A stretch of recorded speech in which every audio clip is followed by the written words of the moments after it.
Hello friends, welcome to वीपी's पिटारा। आप सबका स्वागत है और today is Saturday 7:30 p.m. and it is time for yet another story.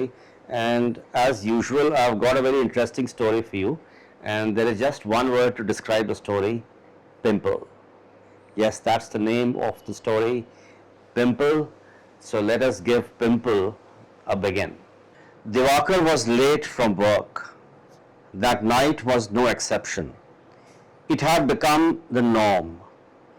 He was no workaholic, but he was not the one to shirk his responsibility or employ delay tactics. It just wasn't his style. A job is a job, is a job, is a job. Simple.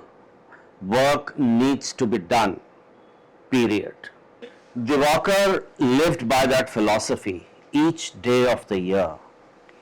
Even holidays were not spared. He and his work had been recognized and celebrated by the company on more than one occasion. Unicorn's best, Unicorn's pride, Unicorn star, you name it.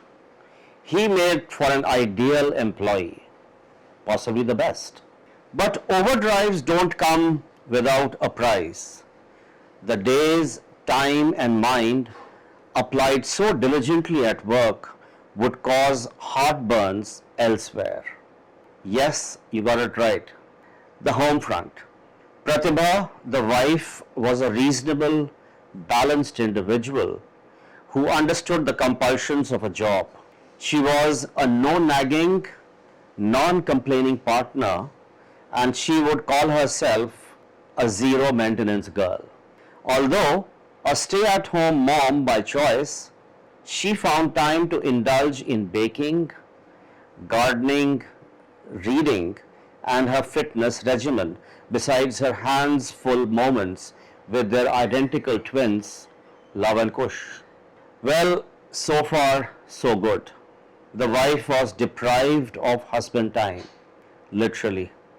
And not just husband time, but she was also deprived of a husband who was sensitive to her needs, her very personal needs.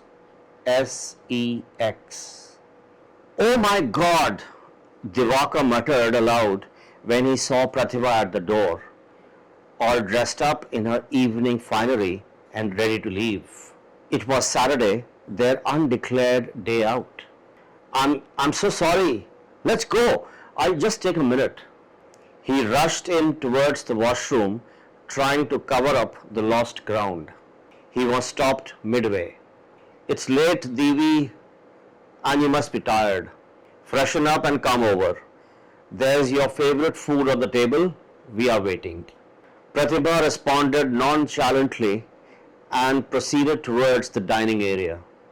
There was strange silence around him.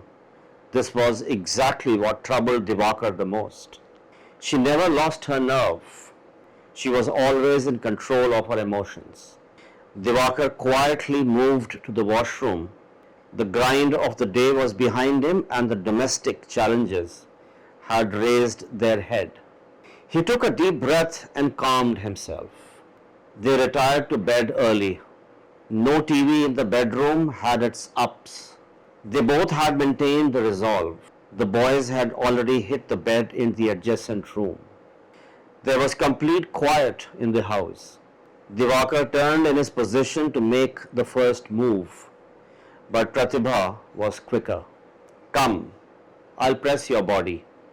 My baby, you must be aching. She was already at the foot of the bed. She raised his leg and placed it on her thigh. She began pressing points on his foot. Divakar was both embarrassed and relieved. He needed the relief, but was getting it from someone whom he had disappointed yet again. He wanted to make up. He waited for his chance. It was an upward journey. From the foot, the sensation shifted to the ankle, then the inner thighs, sending raptures to Divakar's senses. The sight of Pratibha's short nightie heightened his tension. She deftly avoided his male member and skirted the area with her soft, magical fingers. The breathing had turned heavy, and her leaning frame and the brush of her dangling, beautiful mane were driving him crazy. He couldn't take it no more. He reached for her back and slipped his hands inside her nightie to discover bare behinds minus a panty. Enough. His system screamed. The day's grind was lost in the surge. He held her by the arm and pulled her gently towards him. She obliged with no fuss, but with looks that had sensuous written all over them. The nightie was lost in no time. He was kissing her heavenly lips, probing deeper and deeper. He could feel her body responding to his wave-like body gestures. He pushed her face away as he cupped her cheeks, and for a moment the action stopped. He stared at her beautiful face. Her black eyes with a deep, boring impact made him transfixed. Even the lone pimple on her cheek stood out like a shiny mole. He was enamored by her pimple. He broke the stance to shift focus on her ears. Pratibha loved to be kissed there as well. That was her erogenous spot. Rather, they were her erogenous spots. He pulled the face back and she instantly responded ecstatically to his nibble, licks and kisses. They were riding again. Divakar could really take it no more. He knew it was time now. It had to be then. There was no point in holding himself. He really could not hold himself. He turned on his side, bringing the small frame of his love down with him. He had mounted her in no time and found the wet and waiting she. The rhythmic thrusts added to the pleasures. The surge was amazing. Up and up he rose to the mountains, to the sky. He feared he would explode, really explode, like a tectonic device with multitudinal effects. His body shuddered in unstoppable ecstasy. He was floating. What? Have you come? It came in a muffled haze to Divakar, the sound. Where did it come from? Divakar was still floating. Devi, are you crazy? It was then that Divakar realized it was Pratibha's voice and she was speaking to none but him. Devi? Yes, baby, what happened? What happened, you ask me? You just came inside me. You have no concerns for my needs. That's okay. You forgot to take it out. She was nearly teary-eyed.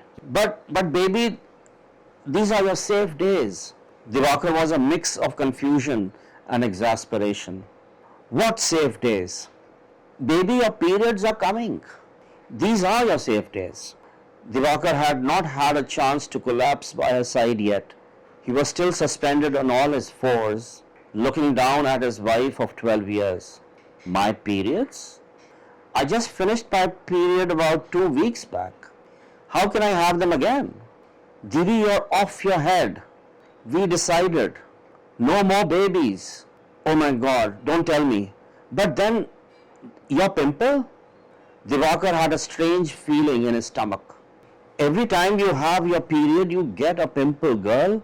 Oh my, you are crazy, Divi. And overworked. It's the mango season. I'm eating mangoes. That's why the pimple. Pratibha's screwed forehead and the sharp tone bore into Divakar. He had failed yet again. So people, that was the short story Pimple. I hope you liked it, you enjoyed it. Please do not forget to leave your comments behind, whatever they might be. Brickbats, your appreciation, non-appreciation, everything is welcome, so long as they are coming. So I'll catch you soon. In the meanwhile, you enjoy the rains, take good care of yourself, and of course, join me again next Saturday, 7:30 p.m. I'll be there for you with another interesting story. Until then, bye bye.